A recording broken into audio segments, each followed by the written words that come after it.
In our Sunrise Smart Start, the White House says it will dip into the national oil reserves to help lower gas prices for millions of Americans heading into the holiday season. Joined by Washington correspondent Raquel Martin live in D.C. this morning. Raquel, good morning. So lots of folks want the answer to this one. When can we expect some relief at the pump?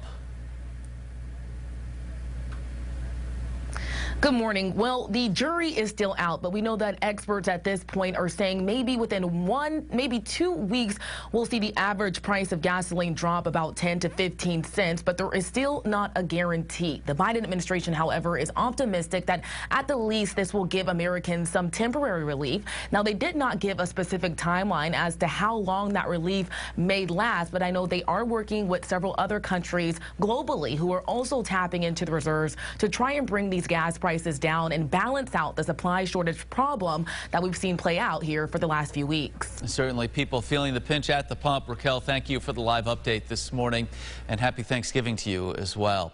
AAA estimates more than 53 million Americans will travel this year for the Thanksgiving holiday. In other news, a child now has died after that SUV drove through a Christmas parade in Waukesha, Wisconsin, bringing the death toll there up to 6 people. That child, one of 16 children admitted to the hospital after the fatal incident. The latest death comes as 39-year-old Darrell Brooks was officially charged yesterday with 5 counts of intentional homicide. Prosecutors say they will now consider a 6th homicide charge. Lots of folks heading out, getting ready to hit the road for Thanksgiving, off to family to celebrate for the holiday, James. Yeah. Weather-wise, chilly start, but not bad for driving just about anywhere around these parts, right? Yeah, certainly, and it's, you know, maybe a tough call. I certainly wore the winter jacket this morning because I think it's worth it as we have numbers in the 20s, but by this afternoon, I'm thinking maybe the light jacket as the sun comes out, temperatures warm into the mid-40s. You love to see that. No chance for rain or snow, but we could see both over the next 48 hours. I'll have the 8-day forecast at the end of the show. Mark. James, thank you. It continues to be a good story on the roads this morning as well. A live look at our sunrise traffic. No issues on 390 by the airport, 490, 590 up to speed. And if you're heading out on the thruway as well, good news there. Everything is flowing well in both directions out of Rochester. In other news, a Penfield man has died after being hit by a car. The Monroe County Sheriff's Office says the driver, a 53-year-old man, was traveling along Creek Street in Penfield last night around 5 when he struck and killed that victim. That victim identified as 57-year-old Brett Anderson of Penfield. Deputies say the driver will not face charges in this fatal crash. Their investigation is ongoing. Meanwhile, a teenager recovering after a shooting in Rochester. Officers responded to Mount Read Boulevard around 7 last night. They found a 17-year-old boy with a gunshot wound to the lower body. He was taken to the hospital. His status is not known this morning. Anyone with information about this shooting should call 911. A Rochester man will spend over 10 years in prison for his role in a violent carjacking from 2019. Federal prosecutors say Jacob Lloyd, along with 2 others, approached a car on Gothic Street in the city and threatened occupants with a gun. According to investigators, when one of the victims got out of the car, Lloyd struck him in the head with a gun and then drove away in that car. Lloyd will serve 123 months in prison.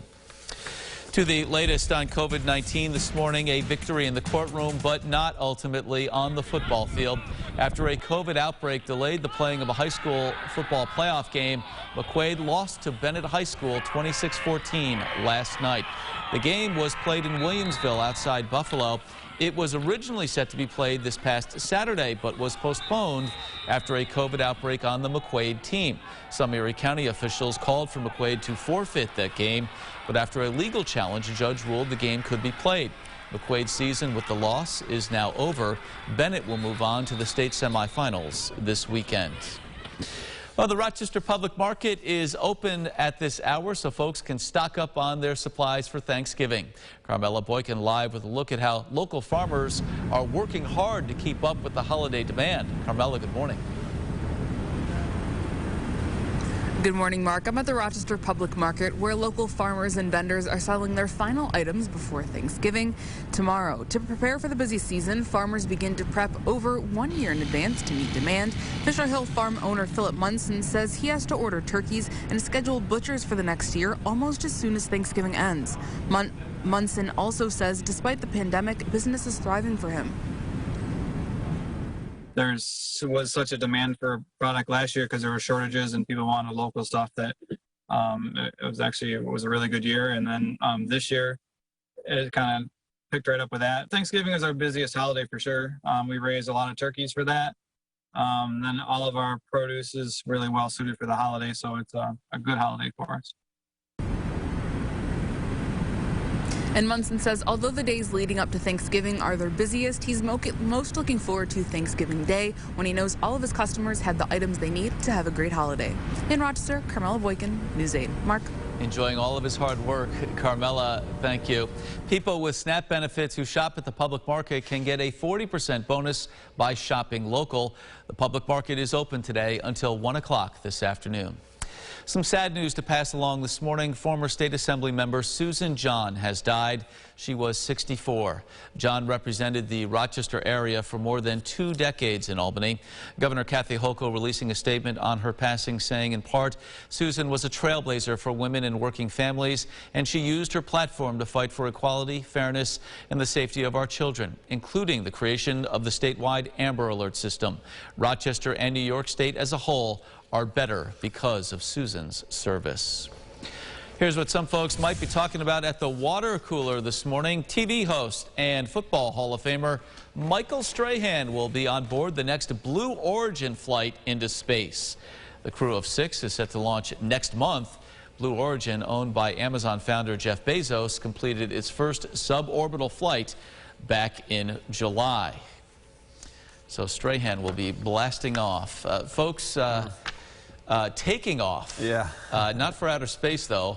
For family and friends around the area for Thanksgiving. Forecast is holding up here. And really across the country, which is nice to see. Most from California to Florida, not dealing with any significant storms. And you can see that here with no airport delays.